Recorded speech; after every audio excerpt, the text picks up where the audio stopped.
Mr. President, Dr. Biden, Madam Vice President, Mr. Emhoff, Americans, and the world. When day comes, we ask ourselves, where can we find light in this never-ending shade? The loss we carry, a sea we must wade. We've braved the belly of the beast. We've learned that quiet isn't always peace, and the norms and notions of what just isn't always just is. And yet the dawn is ours before we knew it. Somehow we do it. Somehow we've weathered and witnessed a nation that isn't broken, but simply unfinished. We, the successors of a country and a time where a skinny black girl descended from slaves and raised by a single mother can dream of becoming president, only to find herself reciting for one. And yes, we are far from polished, far from pristine, but that doesn't mean we are striving to form a union that is perfect.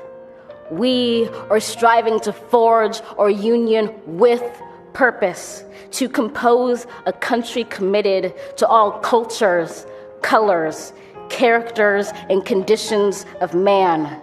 And so we lift our gazes not to what stands between us, but what stands before us. We close the divide because we know to put our future first, we must first put our differences aside. We lay down our arms so we can reach out our arms to one another. We seek harm to none and harmony for all. Let the globe, if nothing else, say this is true.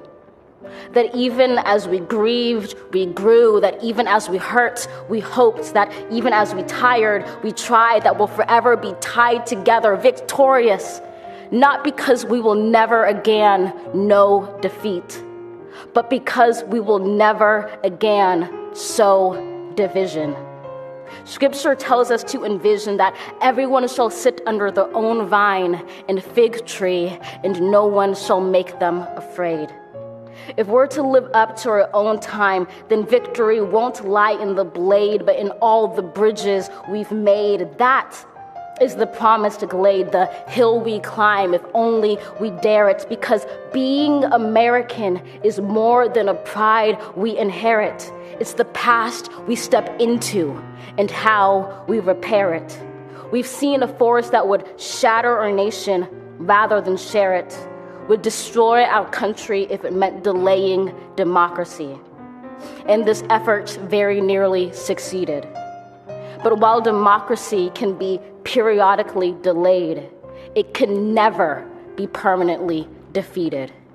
In this truth, in this faith we trust, for while we have our eyes on the future, history has its eyes on us. This is the era of just redemption. We feared it at its inception. We did not feel prepared to be the heirs of such a terrifying hour, but within it we found the power to author a new chapter, to offer hope and laughter to ourselves. So, while once we asked, how could we possibly prevail over catastrophe? Now we assert, how could catastrophe possibly prevail over us? We will not march back to what was, but move to what shall be, a country that is bruised but whole, benevolent but bold, fierce and free.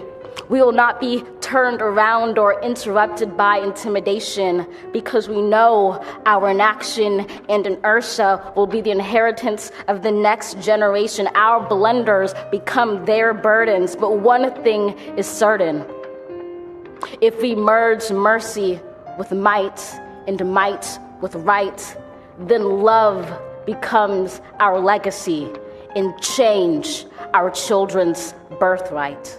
So let us leave behind a country better than the one we were left. With every breath from my bronze-pounded chest, we will raise this wounded world into a wondrous one. We will rise from the gold-limbed hills of the west. We will rise from the wind-swept northeast, where our forefathers first realized revolution. We will rise from the lake-rimmed cities of the Midwestern states. We will rise from the sun-baked south. We will rebuild, reconcile, and recover in every known nook of our nation, in every corner called our country. Our people, diverse and beautiful, will emerge battered and beautiful. When day comes, we step out of the shade, aflame and unafraid. The new dawn blooms as we free it. For there is always light, if only we're brave enough to see it, if only we're brave enough to be it.